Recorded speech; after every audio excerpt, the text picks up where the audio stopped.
comment tu as vécu en Argentine, on va dire, cette espèce d'incompréhension, de façon de vivre le football différemment? Parce que c'est ça, au fond, ce qu'ont fait les Argentins.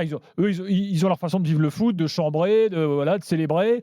Et parfois, en France, ça n'a pas été compris. Donc, tu veux dire sur les célébrations, justement, sur ce qu'a fait Martinez et tout ça? Oui, puis le chambrage.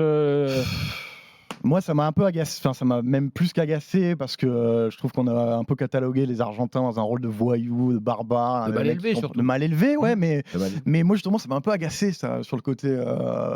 Après, il y a eu le retour, le bus, là, avec les trucs sur Mbappé, et puis Messi qui dit, ouais, moi, j'avais pas vu le bébé Mbappé, tout ça. En fait, il y a beaucoup de choses.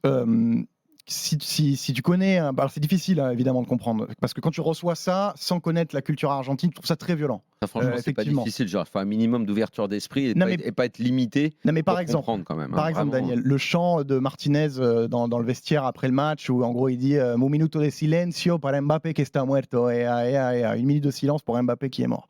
Moi, j'ai beaucoup entendu, mais qu'est-ce que c'est? Ils ont fait un chant contre Mbappé, tout ça.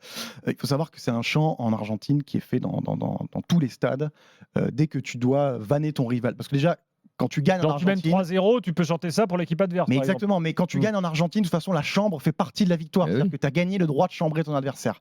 River Plate, quand ils ont gagné, donc les deux grands clubs de Buenos Aires, quand ils ont gagné la Copa Libertadores, l'équivalent de la Ligue des Champions contre Boca Juniors, le grand rival, aujourd'hui, quand vous allez à l'Estadio Monumental de River Plate, vous entendez encore à chaque match, même si c'est pas contre Boca, le public, à un moment donné, criait une minute de silence pour Boca Juniors qui est mort. Donc, c'est pas un chant qui a été fait pour Mbappé, c'est juste un chant qui fait partie du répertoire du football argentin qui a été utilisé contre Mbappé après le match. Il y a quand même eu quelques chants racistes qu'on a entendus. Dans tous les stades, c'est autre chose. Non, mais dans tous les stades en France, et pas qu'en France d'ailleurs, il y avait OI s'enculer sur tous les dégagements de gardiens, puis ça s'est arrêté, puis tant mieux, quoi. Je veux dire, il y a des choses qui ont le droit aussi. Toujours, non? Hein, certains stades où ça existe toujours. Beaucoup moins, de façon beaucoup moins généralisée qu'à une époque. C'était quasiment systématique. Alors, récemment, les banderoles dans le stade et tout en France, genre, on va pas trop donner de leçons, non Les banderoles en permanence dans le stade. Très, très franchement, je ne vois pas avec quel courage on pourrait oser se moquer des Argentins. Bref, Georges. Non, c'est pas se moquer. Moi, j'ai été choqué par le comportement. Moi, je dis clairement, je suis choqué par le comportement de Martinez après cette finale du monde. Je trouve que ça grandit pas l'Argentine de s'être comportée de cette façon-là. C'est comme ça que moi je l'ai vécu, même pas en tant que Français, c'est-à-dire que ça aurait été une finale Argentine. Il est vrai que quand en Mondiaux-Vision, il met le gant devant son sexe, là, voilà. Genre bon. Je trouve ça, un comportement de garçon mal élevé. Mais moi, je ne vais pas défendre Martinez, parce que je trouve ça quand même malgré tout un peu naze, tout ce qu'il a fait Martinez. Par exemple, sur l'histoire du gant, il y a quelques jours, Scaloni, le sélectionneur, était à la radio espagnole. Il a dit bon, moi, vous savez, Martinez, c'est un bébé, un peu. Dans quelques années, peut-être qu'il va se rendre compte que c'était pas dingo. Mais en fait, le problème, c'est que Martinez, c'est son personnage, en fait. C'est-à-dire que c'est violent ici aussi parce que tout le monde a découvert que ce mec était un énorme provocateur. Mais les Argentins le savaient, les Argentins l'aiment pour ça. Vous savez, là c'était les fêtes de Noël.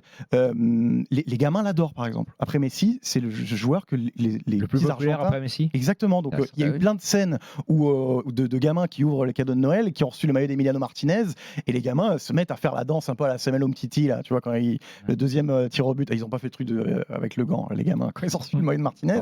Mais il est très apprécié, moi, donc c'est pour ça aussi que comme on ne comprend pas forcément la place qu'a Martinez dans le foot argentin, aussi on dit par exemple pourquoi Messi qui était à côté dans ce bus impérial quand Martinez est avec la poupée de Mbappé, il fait n'importe quoi, pourquoi Messi n'a pas réagi? Déjà parce que premièrement je suis pas sûr. Il a dit qu'il n'avait pas vu. Mais franchement, j'ai tendance à le croire. Pourquoi il a besoin de. C'est quoi? C'est la maman des joueurs? C'est l'assistante sociale, il a besoin de réagir, de dire je joue avec lui, ne fais pas ça et tout. Non, mais franchement. D'autant plus que même dans toute sa carrière à Messi, est-ce qu'il a déjà fait la moindre provocation? Donc moi, je ne crois pas du tout au fait que Messi puisse avoir été complice de ce moment-là. Et même s'il s'en prend à Martinez, le public argentin n'aurait pas compris que Messi.